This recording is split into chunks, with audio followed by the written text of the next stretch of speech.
You wake up, check your account, and do that thing. You know the one. You scroll past your balance as fast as possible because looking at it too long feels bad. You've got bills covered, maybe a little left over. But somewhere in the back of your head, there's this quiet question you've never said out loud. Am I actually behind? Here's the thing. You're not alone in asking that. In fact, most Australians have no idea where they actually stand. Not because they're not paying attention, but because nobody tells you the real numbers. You get told, save more, spend less, but nobody shows you the map. Nobody shows you where the lines actually are. So today, we're pulling back the curtain. We're going to talk about the top 1% of Australia, what it actually takes to get there in 2026, what that number means in real life, and, this is the part most people miss, why the number that should matter most to you isn't the one making headlines. Stick with me, because by the end of this, you're going to see your own financial position completely differently. Let's start with what everyone comes here for, the number. To be in the top 1% of income earners in Australia in 2026, you need to be earning approximately $400,000 or more per year before tax. That's the individual income threshold. It sounds enormous, and for most people watching this, it is, for now. But here's where it gets interesting, because income and wealth are two completely different games. When we talk about wealth, meaning total net assets, what you own minus what you owe, the top 1% threshold in Australia sits at roughly $5.5 to $6 million in net worth. That includes property, superannuation, investments, everything. Two very different numbers, two very different paths. Most Australians, including a lot of high earners, are quietly failing the second test while passing the first.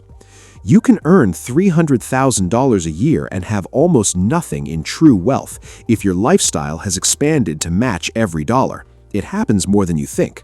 So why does any of this matter to you right now if you're earning $50K, $65K, maybe $80K? Because understanding where the top is changes how you see the climb. There's a concept in psychology called reference point anchoring. Your brain needs a fixed point to measure progress against. Without it, you're just drifting. Most people anchor to their social circle, their friends, their colleagues, people who are roughly in the same position, which means you never actually see the full picture. You just see the slice of it that's nearest to you. When you see the real numbers, the full spectrum, something shifts. The goal stops feeling like a vague fantasy and starts feeling like a map with actual distances on it. And here's the truth that most financial content skips over. The top 1% is not your target. It's a reference point. What matters is what sits just below it, the moves that quietly separate people who build real wealth from people who stay comfortable but never get ahead. Let's talk about what top 1% income actually looks like in practice. $400,000 gross income in Australia.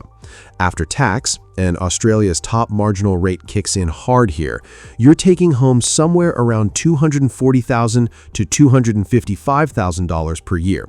That's about $20,000 a month in your pocket. Sounds like freedom, right? And for many people, it genuinely is. But here's the math that should wake you up, in a good way. The superannuation balance of the top 1% of Australians over 60 sits above $2 million. But the median super balance for Australians aged 30 to 34 is just $45,000. And for 25 to 29-year-olds, it's closer to $18,000. That gap between $18,000 and $2 million is not primarily built by income. It is built by time and consistency. The 1% super holders didn't all earn 400K salaries. A significant portion of them simply started earlier, contributed consistently, and never stopped. At 7% average annual growth, $18,000 in super today becomes roughly $137,000 in 30 years if you never add another dollar. But if you contribute just $500 a month on top of your employer's super guarantee, that same 30 years turns into over $720,000. Same income, radically different outcome. That's the actual game being played. Now, let's talk about the wealth threshold more practically, because $5.5 million sounds impossible until you break it into components. The average top 1% wealth Australian isn't a tech billionaire. They typically hold a combination of a fully owned or nearly owned primary residence worth $1.5 to $2.5 million in a major city, $1 to $2 million in superannuation, and $1 to $2 million in shares, investment properties, or business equity, built over 25 to 35 years, not overnight. The people hitting this number in their late 50s and 60s weren't in the top 1% of income at 28. Most of them were earning what you're earning. The difference was that they understood opportunity cost early. Every dollar you spend is a dollar that isn't compounding. A $120 dinner out isn't $120. At 7% compounding over 25 years, it's closer to $650. That's not a reason to never eat out. That's a reason to understand what you're actually trading.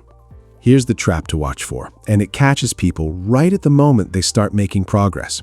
It's called lifestyle creep, and it is the single biggest reason Australians in the 70K to 120K income range fail to build real wealth despite earning genuinely solid money. You get a raise, you upgrade the apartment, you lease a better car, you eat out more because you deserve it, and you do, genuinely. But your savings rate stays the same, or quietly drops, and in 5 years, you're earning 40% more and somehow have less financial breathing room than before. The rule that actually protects you: every time your income increases, send at least 50% of the raise to savings or investments before you ever see it. Automate it. Make it invisible. Let the other 50% improve your life. This one habit, applied consistently, is worth more than almost any investment strategy. Here's the reframe to take with you. You don't need to be in the top 1% to win this game. You need to be building consistently, intentionally, a little bit smarter each year. The people sitting at $5.5 million in net worth today, most of them didn't aim at that number at 27. They aimed at the next step, then the next one. You're not behind. You're at the beginning of a compounding curve that rewards patience more than it rewards perfection. The top 1% is the map.